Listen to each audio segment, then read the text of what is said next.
It is finally time for our 2025 March Madness bracket predictions.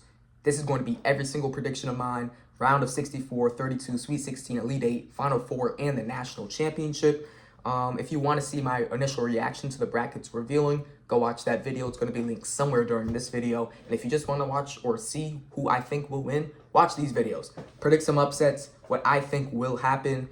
And yeah, make sure to like and subscribe. Go into the description to submit your video idea. And let's start off with a pretty easy one. Auburn versus Alabama State or St. Francis. Obviously, I'm going to go with the Auburn Tigers in this one. Really inconsistent down the stretch, I think we could agree to say. They were looked as the overall #1 seed for sure. They still ended up being that, but I think you could say they were definitely worse than they were maybe a month ago. I'm going to go Auburn because they're not losing to a 16, but maybe that's something to look out for the next round. Louisville, Creighton. Give me the Louisville Cardinals in this one. I think they're extremely underseeded. I think they should have been a 5 or 6 seed. They're at number 8, though. They're going to give Auburn a really tough time in that second round. Chucky Hepburn, one of the best players in the country. Terrence Edwards is a really good number 2 to him. And then for Creighton, Kalkbrenner, really good. Stephen Ashworth, a really good offensive player. And then Jemiah Neal has stepped up as of recently. I just really like this Louisville team. I think they can make a run in March Madness. Next up is Michigan and UC San Diego. I'm going to go with an upset here. Give me the Tritons of UC San Diego. Michigan turns the ball over a lot. And that's just not a winning formula. I know they did win the Big Ten, but they have gone through stretches this season where they were really good and then they're really bad. They're extremely inconsistent. UC San Diego forces a lot of turnovers, so that does not match up well for Michigan. And I think they'll do a good enough job to defend the entry passes to Vlad Golden and Danny Wolf because they have athletic, long guards and wings. Now, their tallest player in the starting lineup is 6'7", but as long as they're able to blitz the high screens, defend the entry passes, they should do enough to defeat Michigan. Yeah, tough upset. I know they just won the Big Ten tournament, but I think the team is really inconsistent, and it's going to seep into the NCAA tournament. Give me UC San Diego in this one. Next up, we have Yale and Texas A&M. I've kind of gone back and forth on this one. Texas A&M has been really, like Michigan, inconsistent during the season. They do play in the SEC, the best tournament or the best conference in college basketball, so there's reason to be okay. But for Yale, they're a slower team. They let you beat yourselves before they beat you. They're a good shooting team, but they really just know how to manage the pace of the game. Texas A&M's kind of the opposite. They're a team that's not afraid to shoot the ball. Only problem is they're not good at shooting the ball. I think Texas A&M is going to beat themselves. Yale's going to take the game from them in the second half. It's going to be close, and then Yale's just going to take that game away. I'm going to go with the upset. Give me Yale Bulldogs over the Texas A&M Aggies. Maybe this is a bit, probably I'm not going to say my biggest upset, but one I'm kind of shaky on. The rest of them, I'm cool with this being an upset just because I think Texas A&M can score. I mean, Josh Hubbard, a great player. Not Josh Hubbard. Wade Taylor, a really good player. But yeah, I think Yale's going to control this game and just take it. Next up, we have Ole Miss and SDSU or North Carolina. Obviously, recording this before the first 4 games so I can get my actual prediction out. I think either way, whatever team wins, give me the Ole Miss Rebels. Sean Padula, really solid during the SEC tournament. And then head coach-wise, Chris Beer, one of the best coaches in the nation. I don't believe he'll let this Ole Miss team lose in the first round. Just manage the game. I think this is a really underappreciated, underrated team in Ole Miss just because they're in the SEC. I think they're a really solid team. I would put them on the same tier, honestly, as a Louisville and a Clemson. I don't think they're a bad team. Just because they're put in the SEC, that stacked of a conference, their record just did not look as good. Give me Ole Miss. A lot of people probably have UNC. I really don't care. Give me the Rebels in this one. Iowa State and Lipscomb up next. Iowa State, no Keyshawn Gilbert, which is going to be a big loss, and Lipscomb can shoot the ball. So if there's any crazy upset to happen this year, maybe it's this one, but give me Iowa State. Their defense is going to be good enough to prevent the shooting of Lipscomb. Next up, we have Marquette and New Mexico. For Marquette, Cam Jones, one of the best guards in the country. New Mexico, Donovan Dent, one of the best guards in the country. We're going to have a really good guard matchup in this one. Richard Pitino, obviously coach for New Mexico. But for Marquette, do you really see Shaka Smart losing a first-round matchup? I don't know. For me, I don't really see it, but honestly, I'm going to go New Mexico in this one. I think Shaka Smart has disappointed with much more talented teams. I know we could go back plenty of years ago, look at that VCU team who made the Final Four and say, oh, look what he did with this team. But as of recently, this Marquette team has fallen short, and you have a really not as talented team as you had before with guys like Tyler Kolek and also Iguodaro. So with a less talented team at the 7 line, with a New Mexico team that can be really solid with Donovan Dent, with Nelly Jr. Joseph. I'm going to go New Mexico. Richard Pitino, it is time for yourself to prove that you could take this Villanova head coaching job, because that would be really fun to see you go against your dad in the Big East. But Michigan State, Brian, is up next. Give me Michigan State. Obviously, their offense isn't great, but they should be good enough to beat the 15. Now, should I do the rest of the South right now, or should I go to the East? I think I'm going to go to the East. Duke is going to defeat, whether that's American or Mount St. Mary's. Yeah, Cooper Flag, no Cooper Flag, doesn't matter. I think he will play, probably on a minutes restriction. Either way, give me the Duke Blue Devils. Probably the best team in the nation right now, unless you want to say Florida. Next up, we have Mississippi State and Baylor. Baylor has a lot of solid talent. By the way, Mississippi State, forgot, is a team that has Josh Hubbard. Wade Taylor is on at Texas A&M. Sorry for the misspeaking earlier. But yeah, for Baylor, North Shadowmere, a really solid big man. VJ Edgecombe, we know as a prospect in the draft. If he could step up, I think that could be a really big piece for this Baylor team. Maybe, just maybe, they can make a run. Jeremy Roach going against his potential former team, if I'm not mistaken, in Duke. I mean, yeah, he was at Duke last year, so that should be a cool second-round matchup. Oregon Liberty, a lot of people like to see the Liberty upset. I don't really know. I don't see it. I think Jackson Selstad is going to be an elite March Madness player just like he was last year. Give me the Oregon Ducks to advance. Arizona, Akron, same thing. I've seen some Akron upsets, but still, I like this Oregon team. I mean, I like this Arizona team. I think Caleb Love can be streaky at times, but when it comes down to it, he's been solid when it comes to the NCAA tournament. You add in Jaden Bradley to that fold. You add in potentially the upside of Carter Bryant. I like the fact that Arizona can move on in the first round. BYU VCU is also another matchup. A lot of people like to go with VCU. Could definitely be close, I would say for sure. BYU offensively is one of the best in the nation. Richie Sanders, really good player. Diego Redemon, we know him as a draft prospect. And then for VCU, you got Max Shulga, who I also think is a really good NBA prospect, should be drafted potentially this year. A lot of people going with the VCU upset. I'm not going to lie. I'm going to stay with BYU. I think the head coaching job in Kevin Young should be enough for them to get past VCU, even though this is probably going to be the best matchup in the first round potentially. Next up, we're going to have Wisconsin, Montana. Give me the Badgers in this one. Yeah, I don't really see Montana making that upset. After that, we have St. Mary's and Vanderbilt. This should be a fun matchup just because they play really polar opposite games. St. Mary's is a slow team, is going to grind out a game, good rebounding team. And then for Vanderbilt, a lot faster, likes to get up and down the court. It's really who's going to be able to control the pace for this game. Is it going to be the slower St. Mary's team, or is it going to be the faster Vanderbilt team? If St. Mary's is put into a fast game, I don't see them winning, but I think they're going to do enough to control the speed of this game, and they're going to take the game, the 7-10 matchup, over Vanderbilt. Give me Alabama over Robert Morris. No disrespect. With or without Grant Nelson, I trust this Alabama team. Now going down to the West region, we have Florida and Norfolk State. Give me the Gators. Walter Clayton Jr. is my favorite player in college basketball right now. Just so fun to watch. I think he's a first-round draft prospect. I think that high of him, no way Norfolk State makes that upset. After that, we have UConn and Oklahoma. Give me Dan Hurley and the Huskies. I know maybe you want to say maybe this is a little bit of bias because, we got that right there. But I think they're going to do enough to stop this Oklahoma team. You have Jeremiah Fears. He's going to get his. At the end of the day, he's going to get potentially 20 points in this game. As long as UConn's able to control everything else and run what they need to run offensively, they should win this game. Love Jeremiah Fears. He's going to be a lottery guy, but I think UConn should do enough to prevent the 9-8 upset in this scenario. Memphis, Colorado State is next. Another one I've been going back and forth on. A lot of people like Colorado State in this matchup, the 12-5. I'm not going to lie. I'm going to go the other way. Give me Memphis in this one. I'm pretty sure Colorado State is even favored in this one. I know that Tyrese Hunter is potentially not playing. I'm going to put my trust in Dane Danger. Going to put my trust in PJ Haggerty, one of the best players in the country. Give me Memphis. Nate Clifford, an elite college basketball player. So this should be a really good game. I'm going to go Memphis, though, who is technically the underdog in this one for some reason. I don't know. But yeah, give me the Tigers. Too many people are going the other way. Next up is Maryland Grand Canyon. Can Grand Canyon have the same upset they pulled last year against St. Mary's? I'm going to say no. Give me the Maryland Terrapins in this one. One of probably the biggest Final Four, or has one of the highest potentials for a 4 or 5 seed in this tournament. I think they could win a national championship. Next up, we have Missouri and Drake.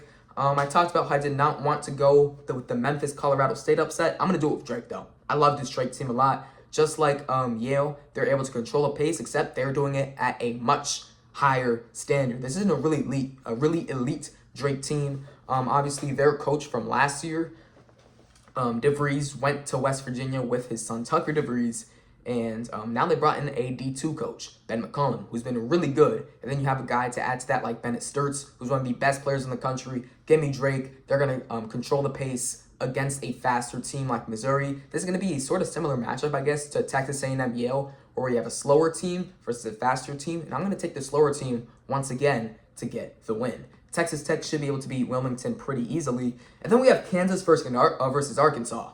This should be a pretty fun matchup. Boogie Fland is coming back, but the ceiling of this Kansas team I just think is still attainable. You have really solid players right now. Obviously, DeJuan Harris is your point guard, one of the best at controlling the pace of the game type guards we have in this country. At his best, Hunter Dickinson is one of the best big men in this country. Then you add guys like AJ Storr, who we've seen some flashes this season. We saw last season he was a dog. This year, not so much. If he can get to that next level, this team can win a championship. But even after that, Zeke Mayo, he's been nice to end the season. So I think if you add all these components and they play at their highest levels, Kansas can make a run. I'm going to have them beat Arkansas. I like this Arkansas team. I think they deserve to make the tournament. But I think at their highest level, and I think Bill Self could be able to get that out of them in a tournament setting, Kansas should win that game. St. John's is going to absolutely obliterate Omaha. Omaha might not score more than 40 points in this one. Next up, we have the Midwest region. I think this is the most questionable region we have in the tournament. Houston, no chance. Give me Houston in that one. The next up, we have Gonzaga and Georgia. I think Gonzaga's veteran leadership with Graham Ike, with obviously Ryan Nemhard, they should be able, Khalif Battle as well, they should be able to take this matchup pretty easily. I don't really see any way Georgia wins. Clemson, McNeese, their second year as a potential upset team in March Madness. They lost last year to, I believe it was Gonzaga. This year, I'm going to have them losing to Clemson. I'm not going to lie. I think they have two really bad polls in back-to-back tournament. If you give me Memphis against McNeese, I'm going to be taking McNeese. If you give me a Michigan against McNeese, I'm probably taking McNeese. I'm just going to be honest. But you gave me a Clemson, a really strong team. I have to go with the Tigers. Next up, we have Purdue and High Point. I'm going to go on the Huss Bus on this one. I'm going to go with the High Point Panthers to defeat Purdue in this matchup. I think Purdue, there's not a lot bad about that team. It's just one of those matchups where you kind of feel it. You kind of feel that you need to call the upset. And in my opinion, I'm going to go High Point over Purdue. Really like their offense. Their head coaching this year has been great as well. Give me the High Point Panthers. Illinois versus Texas or Xavier. I'm going to have Texas defeat Xavier in the first 4 game. Then I'm going to have them defeat Illinois in the first round game and go to the second round. And I'm going to have them play Kentucky, even though if there was a 3-14 matchup to go to 14, it would be this one right here. Kentucky, dealing with injuries, could have an inconsistent, possibly offense. I'm not sure, though, because they've been solid. But if there was one that was going to happen, it's this one right here. UCLA, Utah State next. Not going to lie, probably one of the most boring matchups in the first round. I think I'm going to go UCLA, though, as the 7th seed. In recent memory, 7s defeat 10s a lot more than the other way around. Ian Martinez, really solid player. Just don't think he's going to be able to get the job done. And then I'm going to go Tennessee over Wofford. Now it's time for my round of 32 matchups. We have Auburn. We have Louisville. I'm going to pick the upset. Give me Louisville over Auburn in the 8-1 matchup. Yes, Chucky Hepburn, like I said before, one of the best players in the country. Then you have a head coach like Pat Kelsey, who's done an elite job with Louisville this season. Auburn has not been good as of recently. They're coming into March Madness, obviously, with an L in the SEC tournament. And even before that, to end the regular season, you had a bunch of losses that you could have avoided. Not on a hot streak. I'm going to go with Louisville. I'm not going to say they're the more talented team. I just think that they're put in a position right now to succeed with Pat Kelsey, with Hepburn, with Terrence Edwards. I love this team a lot. Next up, we have UC San Diego, Yale, a 12-13 second round matchup. Give me the Tritons again in this one, setting up an 8-12 Sweet 16 matchup. You love to see it. Next up, we have Ole Miss and Iowa State. Should be a good one. Obviously, like I said, no Keyshawn Gilbert, so I think if there was a chance for Ole Miss to make a Sweet 16 run, it's right here. But I think I'm going to go ahead and stay with Iowa State. I don't know. Should be a good matchup, though. I'm going to go with Iowa State. Next up, we have New Mexico and Michigan State. I think Richard Pitino is going to keep doing it. Sorry to all my Michigan State fans out there. I just think your offense is probably just too inconsistent right now to make a deep run. you have Jace Richardson, who's a really good freshman. But out of that, who's your shot creator? I just don't really think you have one. And in a tournament setting where a team needs a guy to go out and win a game, Donovan Neck can do that. I don't know who that is for Michigan State. Like I said, maybe it's Jace Richardson. But outside of that, if he's taken away, who do you got? I don't know. I'm going with New Mexico to make it to the Sweet 16 and a really interesting South bracket right now where we have an 8, a 12, a 3, and a 10. Next up, actually, we're going to go to the East where we have Duke and Baylor. Give me Duke. By then, hopefully, Cooper Flag is back healthy. Should not be a hard game against Baylor. Then we have Oregon and Arizona. I think I'm going to go with Arizona, setting up a 1-4. I don't dislike this Oregon team at all. Jackson Shelstead, another one of my favorite players in the country, and he should step up come tournament time. You know what? I'm actually going to talk myself into it. Jackson Shelstead gets them this win single-handedly. I'm thinking 30-plus points. Next up, we have BYU and Wisconsin. Another potentially really good game. John Tonje, one of the best players in the country as well. I think BYU's offense, this could be a pretty high-scoring game if I look at it. We'll go with BYU, though. I think they're going to do enough to beat Wisconsin. Have a little 6-3 upset right there. I like it.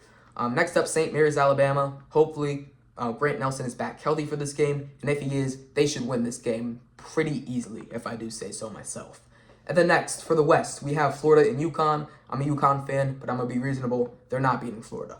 Memphis, Maryland. Memphis, I think they're lucky enough to get out of the first round without a Tyrese Hunter. They are not getting past Maryland. Maryland is going to win that one easily. After that, we have Drake and Texas Tech.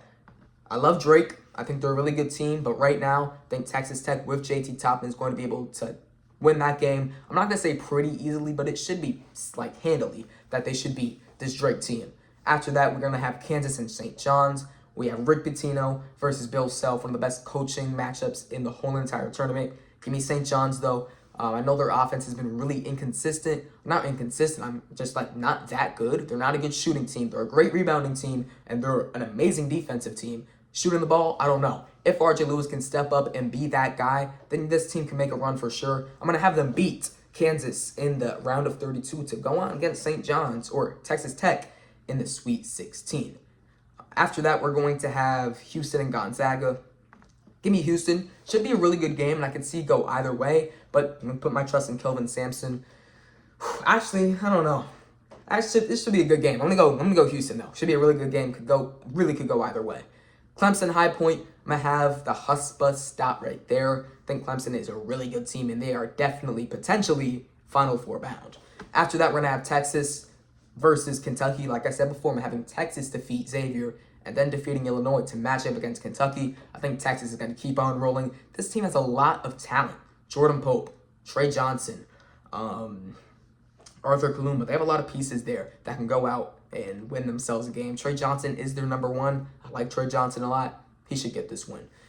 So yeah, an 11 seed going to the Sweet 16. UCLA, Tennessee. No shot UCLA wins this one. Give me Tennessee. Now for the Sweet 16, we're going to have a Louisville versus UC San Diego matchup. Does UC San Diego continue their momentum to the Final Four? No. To the Elite Eight? No. Give me Louisville. I'm going to have them go on a little bit of a run here as an 8 seed. Underseeded team. No one is surprised that they should make a run. This is a really good Louisville team. After that, we're going to have Iowa State and New Mexico. Iowa State still does not have Keyshawn Gilbert at this point. He's out for the season. I think New Mexico is going to be able to defeat them and go to the Elite Eight. That means Richard Pitino and Rick Pitino are still alive in the tournament. Richard Pitino, get ready for Villanova. After that, we're going to have Duke and Oregon. Give me Duke. I don't think that should be a hard game, really. And then we're going to have BYU and Alabama, two of the best offenses in the country. Two not amazing defenses team either, but I think at the end of the day, whether it's 101 to 94 or something like that, give me Alabama to advance to the Elite Eight. Now, in the West region, we have Florida, Maryland. Honestly, I could see this one go either way as well, but the way Florida has been playing recently, and if they're going to go in and beat Norfolk State, beat UConn, they're going to be on enough of a hot streak to continue that and defeat Maryland right here. We're going to have Texas Tech and St. John's. I think because of St. John's' offensive limitations, I'm going to have the run stop right here. Really good defensive team. I'm excited to see who Rick Pitino is going to be able to get in the transfer portal this offseason to help with their offense, but I'm going to go Texas Tech. JT Toppin's going to be one of the best players in March Madness. After that, we're going to have Houston and Clemson. Give me the upset. I'm going to go with Clemson over Houston in this matchup. I really love what Really love what Clemson has in this team right now. You have Chase Hunter, obviously, really solid guard. And then after that, Victor Locken. I love him as a big man. He's able to rebound. He's able to stretch the floor. Really good defender as well. And then Ian Shefflin, a really nice glue guy who's able to get it done on both sides of the ball. Yeah, this is a really, really solid Clemson team. And I think if there was any 5 seed to really make a push at the championship, maybe it's them. After that, we're going to have Texas and Tennessee. Can Texas continue their run to make it to the Elite Eight? I'm going to say no. I'm going to say Rick Barnes stops right there. Rick Barnes, one of the best coaches in college basketball. I'm going to be honest. I don't love this Tennessee team. Just the row that I have given them, I think it's going to be enough for them to make the Elite Eight. After that, we're going to be doing our Final Four picks. Louisville, New Mexico in the Elite Eight to make it to the Final Four. I'm going to continue to go with the Cardinals. I love this team a lot. I don't believe, or no, of course, 11 seed has made the Final Four. I was about to say, I don't believe a 10 seed has ever made the Final Four. Obviously, that's wrong. NC State last year, VCU of the past. That was just a bad take by me. But Louisville, give me them over New Mexico. Richard Pitino's run ends. He's going to have time to travel over to Philadelphia and take that Villanova job. Duke, Alabama, give me Duke. Just the better complete team. Alabama defensively is not amazing. If Alabama can run Duke out of the game, maybe that can happen. But I think Duke's defense is going to have enough to potentially stop them just a little bit. Should be a good game, but I think Duke's defense is going to be what puts them over the edge and wins this game. After that, in the Elite Eight matchup, we're going to have Florida, Texas Tech. Give me Florida. I think it's a really good Texas Tech team, but Florida might just be the best team in college basketball right now. Then we have Clemson, Tennessee. I talked about how much I liked Clemson before and how much I was kind of unsure about Tennessee with their offensive struggles sometimes. I'm going to go with Clemson to make it to the Final Four, giving us a Louisville, Florida, Duke, Clemson Final Four. If I told you at the beginning of this season or at the midway of this season that 3 ACC teams were going to make the Final Four, you would say I'm crazy. But this is March Madness. Anything can happen. ACC, and not a really down year for the ACC. And somehow they get 3 teams in the Final Four. Pretty crazy. Louisville, Florida. I love Louisville. I love this team, but I think their run ends right here. Florida is just that good. I mean, they're really just that good. I think it should be a solid game, but I just don't think Louisville has nearly enough to contend with Florida. Then we have Duke and Clemson. We saw Clemson take a game away from Duke earlier this season.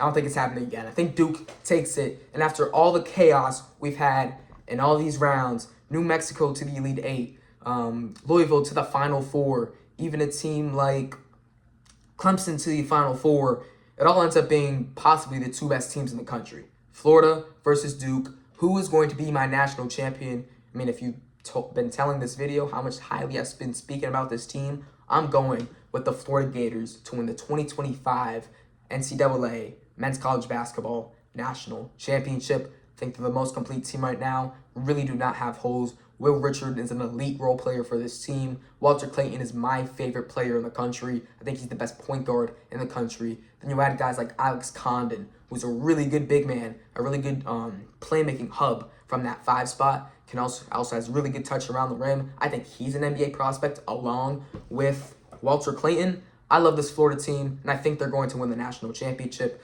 Tell me what you guys think in the comments below. Who is your national championship? Matter of fact, who's your Final Four? Any hot takes for March Madness? Maybe I can react to them. I don't know. But give me Florida over Duke in the national championship with a combined score of what? I would say it's probably going to be like 81 to 76. What is that? 81 plus 76. Is that 157? Combined score 157. Give me Florida over Duke. That's my national championship. Hope you guys enjoy. Make sure to like and subscribe. And I'll see you guys next time. Peace.